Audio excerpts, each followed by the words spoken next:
Very good afternoon to all of you. Today we are just going to explain these topics, that is the temperature dependence of resistance. So first of all, you think that you have just calculated the formula of resistance. इससे पहले वाले topic में हम कर चुके हैं. Resistance का formula हमने निकाला था ml divide by ne square tau a. m आपको पता है, n आपकी नंबर डेंसिटी है, e चार्ज ऑन इलेक्ट्रॉन है, टाउ रिलैक्सेशन टाइम है, a एरिया है, l length of the conductor है. अब बात करते हैं कि यहाँ पर ये चीजें कांस्टेंट हो जाएंगी, क्योंकि जब भी हम कंडक्टर लेते हैं तो लेंथ और एरिया हमारा फिक्स कर लेते हैं. उसके अकॉर्डिंग हमने लिखा r जो है वो इनवर्सली डिपेंड करेगा नंबर डेंसिटी पे और टाउ पे, that is the relaxation time. Clear? तो हमने कहा कि r जो है वो आपका डिपेंड करता है दो फैक्टर के ऊपर, जो कि हमारा नंबर डेंसिटी है और साथ में क्या है, टाउ है, that is the average relaxation time. अब लेकिन जब हम किसी भी मेटल को फिक्स करते हैं और उसकी स्टडी करना स्टार्ट करते हैं, मान लीजिए कोई भी आपने मेटल ली, तो आपको ये तो पता है कि नंबर डेंसिटी तो फिक्स है, इट विल नॉट चेंज.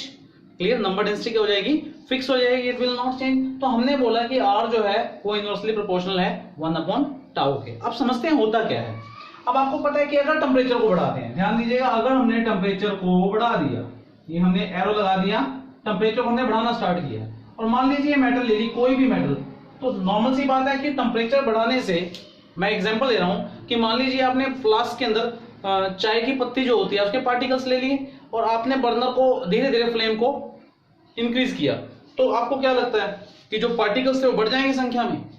नहीं बढ़ेंगे ना. इसका मतलब क्या हुआ कि जो n है, जैसे जैसे हम टेम्परेचर बढ़ाते हैं, जैसे जैसे हम टेम्परेचर बढ़ाएंगे एट अ पर्टिकुलर टेम्परेचर की बात करेंगे, ये नहीं कि बहुत ज्यादा टेम्परेचर बढ़ा दिया हमने, नॉर्मल टेम्परेचर की बात कर रहे हैं, बढ़ा रहे हैं, तो उससे होगा क्या, जितने भी पार्टिकल्स हैं, मान लीजिए ये पार्टिकल है, they will vibrate about their mean position.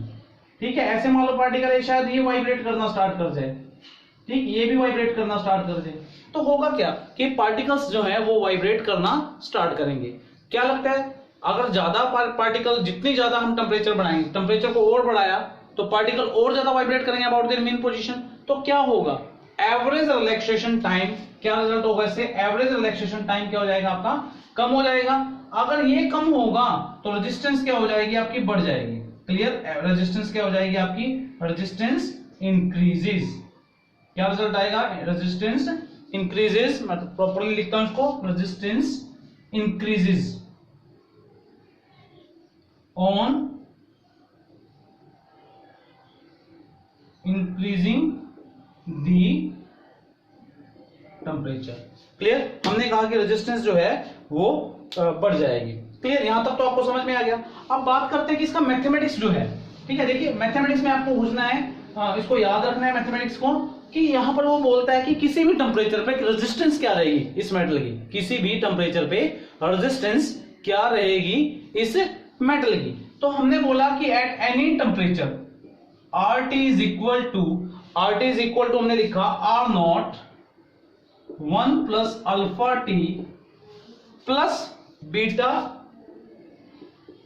T square. Clear? ये एक रिलेशन है.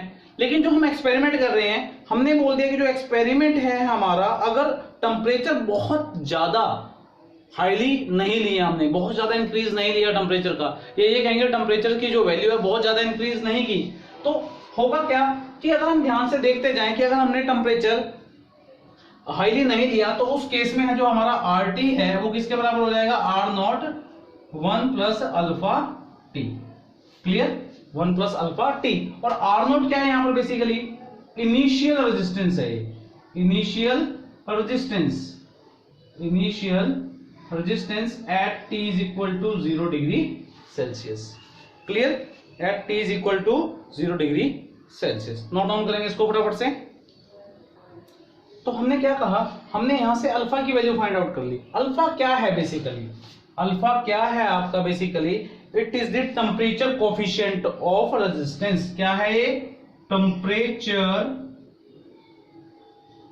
Coefficient of temperature coefficient of resistance. Clear? temperature coefficient of resistance है. ये चीज आपको नोट डाउन करनी है कि ये क्या है आपका टेम्परेचर कोफिशिएंट ऑफ रेजिस्टेंस है. अब बात आती है कि इसकी यूनिट क्या है, तो देख लीजिए क्या है बेसिकली ये, इसको अगर कोई डिफाइन करना चाहे तो ये क्या है, कितना इंक्रीज हुआ रेजिस्टेंस में डिवाइड बाय ओरिजिनल रेजिस्टेंस पर, और ये टेम्परेचर क्या, कितना राइज हुआ टेम्परेचर में, यानी कितना टेम्परेचर बढ़ाने पे रेजिस्टेंस में कितनी बढ़ोतरी हुई, उसी को हम क्या बोलते हैं, टेम्परेचर कोफिशिएंट। क्या चीज करेंगे इसको डिफाइन करना, तो डिफाइन करने के लिए क्या बोलेंगे, it is defined as the increase in resistance per unit original distance per unit rise in temperature. तो देखा जाए ये भी रेजिस्टेंस है और ये भी रेजिस्टेंस है, रेजिस्टेंस से रेजिस्टेंस की यूनिट कैंसिल हो जाएगी, बचेगी क्या, टेम्परेचर की रेजिस्टेंस, जो कि केल्विन में हो सकती है या फिर डिग्री सेल्सियस में हो सकती है। तो मैंने दोनों को लिख दिया है। अब टेम्परेचर एक तो जीरो था, यानी हमने स्टार्टिंग किससे की थी, जीरो से।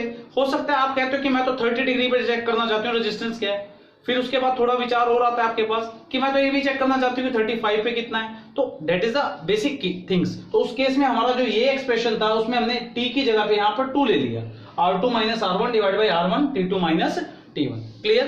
तो उसमें कैसे निकालेंगे, पहले R1 निकाल लेंगे, ठीक है, R1 निकालेंगे, R1 के लिए अल्फा निकालेंगे क्योंकि अल्फा तो चेंज होने वाला नहीं, अल्फा तो क्या करेंगे हम, मान लीजिए मैं इसको थोड़ा समझा देता हूं आपको, ये कैसे निकलेगा, थोड़ा सा आइडिया दे रहा हूं, कंप्लीट नहीं करूंगा, उसकी प्रैक्टिस खुद करेंगे आप।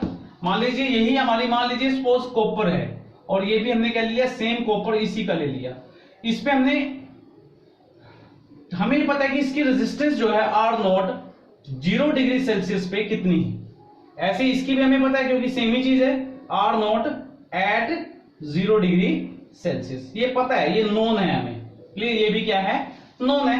तो हमने कहा कि हम टेम्परेचर लेना चाहते हैं कितना, 24 डिग्री, क्लियर, यहां पर हम टेम्परेचर लेना चाहते हैं 25 डिग्री, ठीक। तो हम क्या करेंगे, यहां से अल्फा निकालेंगे, सेम फार्मूला हमारा जो अभी लगाया था हमने, यहां से भी हम अल्फा निकालेंगे, दोनों अल्फा को क्या कर देंगे, बराबर रख देंगे और हमारे पास अगेन एक एक्सप्रेशन आ जाएगा, क्लियर। तो ध्यान दीजिएगा, ये चीजें आपकी नोट डाउन करने वाली हैं। अब बात ये आती है कि अल्फा जो है आपका, अल्फा इज पॉजिटिव, अल्फा जो है वो क्या होगा आपका पॉजिटिव, किस चीज के लिए, किस चीज के लिए पॉजिटिव होगा आपका, मेटल्स के लिए, फॉर मेटल। मतलब क्या इसका अल्फा पॉजिटिव होने का, इसका मतलब ये है कि अगर हम टेम्परेचर को बढ़ाते हैं तो डेफिनेटली रेजिस्टेंस बढ़ेगा, ठीक है, टेम्परेचर को बढ़ाते हैं तो रेजिस्टेंस बढ़ेगा। ध्यान दीजिए इसकी तरफ। फिर है हमारा अल्फा नेगेटिव, अल्फा क्या होगा आपका, नेगेटिव होगा, किसके लिए, इंसुलेटर के लिए और सेमीकंडक्टर के लिए, for insulator and semiconductor, insulator and semiconductors. तो नोट डाउन करेंगे ये चीज, इसके बाद चलते हैं आगे। Now variation of resistivity with temperature, same वही कंसेप्ट, रेजिस्टेंस और रेजिस्टिविटी लगभग सेम से ही माने जाते हैं, केवल हम कुछ चीजों को फिक्स कर देते हैं तो हमारी वो स्पेसिफिक रेजिस्टेंस बन जाती है। तो यहां पर rho is equal to 1 by sigma, sigma क्या आपकी कंडक्टिविटी है, जिसका फार्मूला हमारा टोटल क्या अपना m divide by n e square tau, where sigma is conductivity, n is the number density, per unit volume है आपका, और m है आपका मास यहाँ पर, और z जो है आपका रिलैक्सेशन टाइम है। तो अगर मान लीजिए हम किसी मेटल की बात करते हैं, किसी भी चीज की बात करते हैं, तो हमारी कुछ चीजें फिक्स हो जाएंगी इसमें। तो हमने फिक्स की कुछ चीजों को, तो हमने देखा कि जो हमारी रेजिस्टिविटी है वो 2 पैरामीटर के ऊपर डिपेंड करती है, किस किस के ऊपर, n के ऊपर और z के ऊपर डिपेंड करती है, क्लियर होगी। अब बात करते हैं मेटल्स की, मेटल्स में क्या होगा, तो हमें बात करनी है मेटल की नंबर डेंसिटी जो है, अगर हम बात करते हैं n की, n क्या है, does not change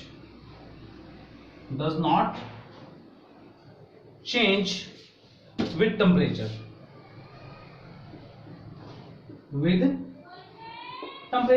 number density आपकी चेंज नहीं होती है, पर लेकिन टेम्परेचर बढ़ाने से, does not change with temperature या विद इंक्रीज इन टेम्परेचर कह सकते हो, विद इंक्रीज इन टेम्परेचर।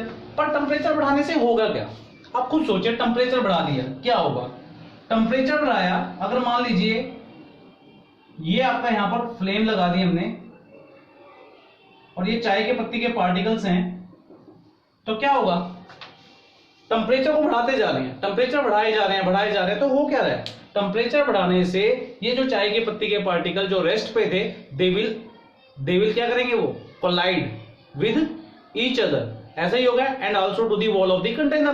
तो सेम वही कंडक्टर में भी होता है कि जो टेम्परेचर बढ़ाते जाएंगे तो हमारे जो इलेक्ट्रॉन्स हैं they will also collide with each other with the positive ions more frequently. थोड़ा एक वर्ड आ जाएगा मोर फ्रीक्वेंटली।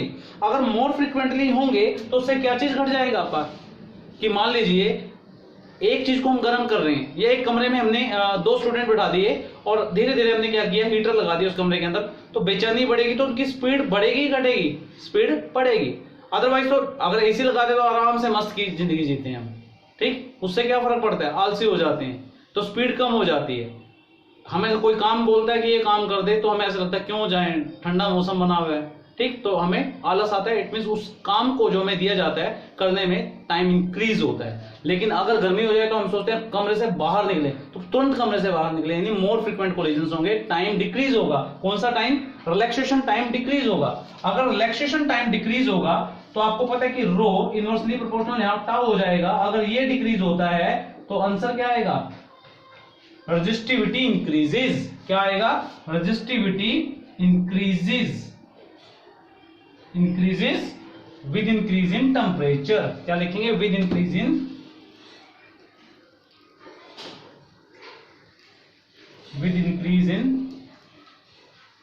टेम्परेचर, ठीक, with increase in temperature. Temperature को थोड़ा सही लिखेंगे, हाथ स्लिप होता है, फ्रिक्शन कम है इस पे, सॉरी फ्रिक्शन ज्यादा है, कम बोल दिया मैंने। तो टेम्परेचर हो गया आपका। अब ये चीज आएगी सेम रिलेशन, इसी टेम्परेचर डिपेंडेंस को दिखाने के लिए एट लो टेम्परेचर की अगर बात करें, अगर हम लो टेम्परेचर की बात करते हैं तो रेजिस्टिविटी इंक्रीज होती है with the higher power of T. तो हमारे पास यहाँ पर जो फार्मूला आएगा वो आएगा रो नॉट, और यहाँ पर हमारे पास कितना आ जाएगा 1 plus alpha T minus T not, ठीक। नोट डाउन करेंगे इसको, ये सेम वही फार्मूला है जो हमारा रेजिस्टेंस के केस में था।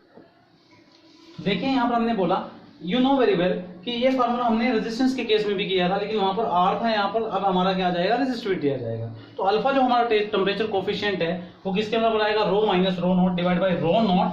ये आपका नॉट है, क्लियर, ब्रैकेट में आपका T minus T naught, that is a per unit rise in temperature. Unit same रहेंगी आपकी। अब आपको बात करते हैं कि अगर अल्फा की बात करें, अल्फा पॉजिटिव होने से क्या था, अल्फा अगर पॉजिटिव है तो क्या है, अल्फा पॉजिटिव होने की वजह से अगर रेजिस्टेंस में अल्फा पॉजिटिव है तो रेजिस्टेंस बढ़ती है, अगर रेजिस्टेंस बढ़ती है तो डेफिनेटली रेजिस्टिविटी भी आपकी, मैंने कहा कि अगर अल्फा क्या है आपका पॉजिटिव, कब पॉजिटिव होता है, अगर जब पॉजिटिव ले लिया हमने अल्फा पॉजिटिव तो इसका मतलब रेजिस्टिविटी क्या हो जाएगी, इंक्रीजेज हो जाएगी। क्या हो जाएगी आपकी, इंक्रीजेज हो जाएगी, क्लियर। अगर हम बात करें एट लो टेम्परेचर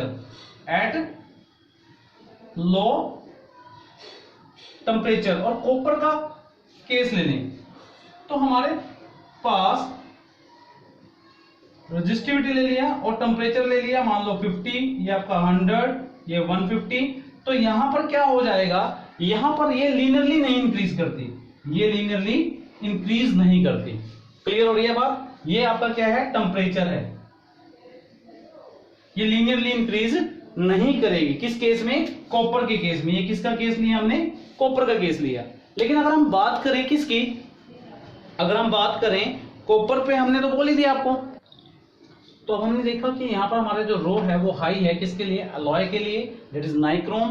फिर हमारा आता है मैग्नीनियम। मैग्नीनियम के अंदर हमने देखा कि रो जो है आपका रेजिस्टिविटी जो है वो इंडिपेंडेंट है टेम्परेचर के साथ, मतलब टेम्परेचर बढ़ाने पे उसका कोई फर्क नहीं पड़ रहा। ये 2 ग्राफ जो हमने किए हैं अभी रिसेंटली, ये बड़े इंपॉर्टेंट है, आपको समझ लेने चाहिए, ठीक है। तो कांस्टेंट 10 और जो एलॉयज हैं आपके नाइक्रोम्स वगैरह, स्टैंडर्ड रेजिस्टेंस इसलिए बनाए जाते हैं क्योंकि टेम्परेचर बढ़ाने पे, ठीक, टेम्परेचर बढ़ाने पे उसका जो रेजिस्टिविटी है उस पर कोई फर्क पड़ने वाला नहीं है। और सेकेंडली आपको पता है कि हम भी वो चाहेंगे, आपको पता है कि करंट जब बढ़ता है, करंट बढ़ेगा तो टेम्परेचर भी बढ़ेगा, और टेम्परेचर बढ़ने की वजह से हम ये कह सकते हैं कि वो ऑक्सीडाइज हो जाएगी। तो ऑक्सीडाइज हो जाएगी तो कुछ टाइम बाद क्या हो जाएगा, सर्किट ब्रेकअप हो जाएगा। तो हमें तो ऐसी वायर चाहिए हीटर के अंदर जो पिघले ना, यानी करंट बढ़ाने पे टेम्परेचर बढ़ेगा, अगर टेम्परेचर बढ़ाए तो वो पिघले ना, बेल्ट ना हो। तो ऐसी वायर कौन सी है, कांस्टेंट 10 की, क्लियर, कांस्टेंट 10 या फिर नाइक्रोम्स। तो हम इन चीजों का यूज करते हैं, ये आपका क्वेश्चन भी पूछा जाता है, क्लियर यहां तक। अब बात करेंगे हम किसकी, बात करेंगे सेमीकंडक्टर्स की। नाउ हम बात कर रहे थे सेमीकंडक्टर पे। तो सेमीकंडक्टर क्या होते हैं, पहले तो इसको समझिएगा। सेमीकंडक्टर के अंदर हमारे पास सिलिकॉन और जर्मेनियम है, और इसमें जो हमारा जो ग्राफ आया वो एक्सपोनेंशियली डिक्रीज कर रही है रेजिस्टिविटी। देखिए यहां से ये टेम्परेचर स्टार्ट होगा यहाँ से, यहाँ पर मैक्सिमम है, उसके बाद और कम हुई और कम हुई और धीरे धीरे कैसे घट रही है, एक्सपोनेंशियली, इसका मतलब एक्सपोनेंशियली घट रही है। ठीक, तो थोड़ा सा इसमें हल्की सी ग्रामिंग, क्योंकि सेमीकंडक्टर आपका जो है वो लास्ट टॉपिक है, थोड़ा सा आपको समझना है। सेमीकंडक्टर जो होते हैं उसमें जब हम टेम्परेचर को बढ़ाते हैं, क्लियर, सेमीकंडक्टर में जब हम टेम्परेचर को बढ़ाते हैं तो वहां पर क्या होता है कि एक टाइम पे वहां पर इलेक्ट्रॉनों की संख्या ज्यादा होती है और एक टाइम पे वहां होल्स की संख्या भी ज्यादा होती है। ठीक, तो समझ पा रहे हैं आप क्या हो रहा है कि यहाँ पर हमारी जो संख्या है वो बढ़ती है, एन जो है आपका बढ़ता है ऑन इंक्रीजिंग द टेम्परेचर। ये मेटल के केस में नहीं है, सेमीकंडक्टर डिवाइसेस के केस में। तो सेमीकंडक्टर के अंदर जैसे टेम्परेचर हम बढ़ाते हैं तो वहां पर आपके इलेक्ट्रॉन्स बढ़ते हैं, और कुछ ऐसे हैं जैसे मान लीजिए एक पी टाइप होता है, एक एन टाइप होता है, वो बाद में एक्सप्लेन करूंगा, बस वैसे याद कर लीजिए कि on increasing the temperature n बढ़ेगा।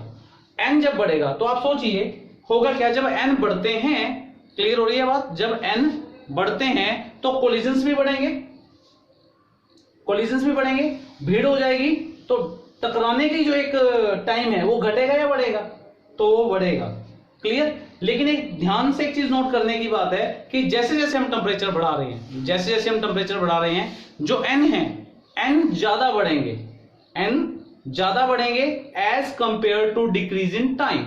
जो आपका रिलैक्सेशन टाइम है उसके कंपेयर की अगर बात करें तो एन की संख्या ज्यादा बढ़ेगी और टाइम कम कम सब्सट्रैक्ट होगा या घटेगा, ये कह सकते हो आप। तो यहां पर जो हमारा रो है वो केवल और केवल पे इन दोनों फैक्टर पे डिपेंड ना होके, क्योंकि रो इनवर्सली प्रोपोर्शनल टू एन और टाउ दे रखा था आपका, तो क्या कह रहे हैं हम कि यहाँ पर इसकी जो ये चीज है, हालांकि ये भी काम करेगा ये भी काम करेगा, लेकिन टेम्परेचर बढ़ाने पे ये संख्या जो है ज्यादा बढ़ेगी as compare to decrease in relaxation time. तो हम क्या करेंगे, हम इसके ऊपर डिपेंड मानते हैं इसको, उस केस में तो हमारा आएगा 1/n।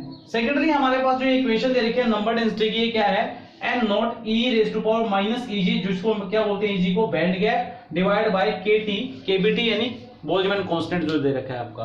तो यहां पर क्या होगा कि अगर n आपका बढ़ेगा तो जो आपकी डेंसिटी है, सॉरी डेंसिटी n अगर बढ़ेगा डेंसिटी भी आपकी बढ़ेगी, डेंसिटी बढ़ेगी तो आपका ये जो आपका रेजिस्टिविटी है, रेजिस्टिविटी क्या हो जाएगी आपकी, डिक्रीज हो जाएगी। नोट डाउन करेंगे इसको भी।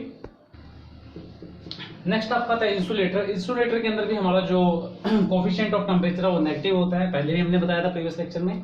तो रो जो है आपका इंक्रीज करेगा exponentially with increase in temperature and become infinitely large near the absolute zero. ठीक है, उसके बाद आपका आता है इलेक्ट्रोलाइट्स, जैसे आपके केमिकल्स होते हैं किसमें, बैटरी में, दैट इज कॉल्ड इलेक्ट्रोलाइट्स। तो इलेक्ट्रोलाइट्स के लिए भी हमारा अल्फा नेगेटिव है।